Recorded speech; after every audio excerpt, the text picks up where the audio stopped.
পৌর ছাত্র সমাজকে ধন্যবাদ জানাচ্ছি যে আসলে বিগত আপনি দেখেন ফেসিসদের যে আমল ছিল, ফেসিসদের আমলে কিন্তু যখন খেলা হতো তখন একটা দলকে কেন্দ্র করে খেলা হতো, তারাই থাকতো।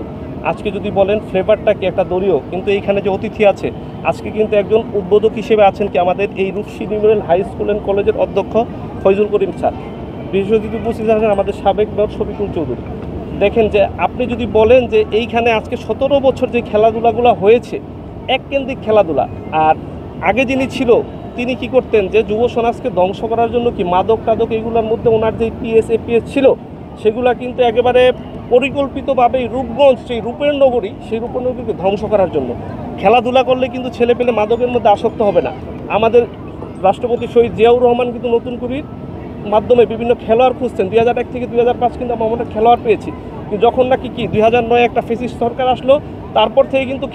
খেলাধুলাটা থেকে দূরে রেখে স্কুল কলেজের ছাত্রছাত্রী কীভাবে রাজনীতিতে এনে কীভাবে তাদেরকে মাদকের মধ্যে আসক্ত করা যাবে সেরকম করা হতো। কিন্তু আজকে কিন্তু এইখানে রূপসীবাসী 17 বছর পরে যেই খেলা হচ্ছে, জিয়াউর রহমানের তো কোনো প্রোগ্রামই আমরা জিয়া পরিবারের কোনো প্রোগ্রামই এখানে করতে পারতাম না। আজকে শহীদ জিয়া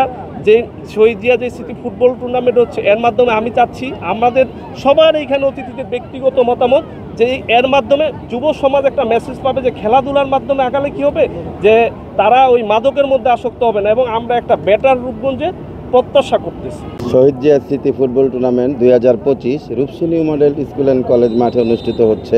আমি অত্যন্ত আনন্দিত যে অত্যন্ত সুন্দরভাবে সুশৃঙ্খলভাবে আজকে এই খেলাটি এখানে অনুষ্ঠিত হচ্ছে,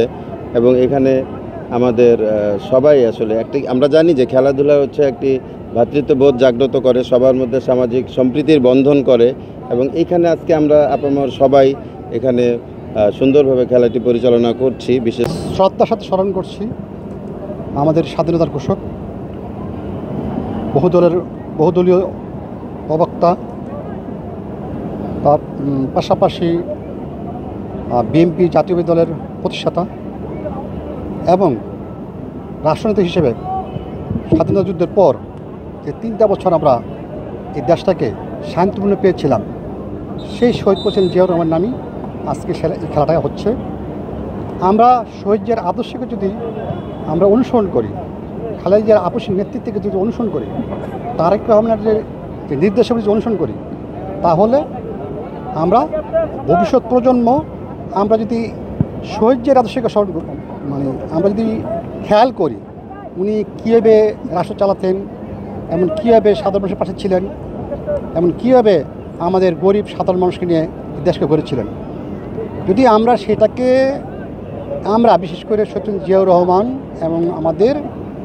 খালেদা জিয়ার যে আপসী নেতৃত্বের যেই গুণাবলী ছিল আমরা যদি এটি ধারণ করতে পারি, আমরা ওইটাকেই ধারণ করে এগিয়ে যাবো ইনশাআল্লাহ।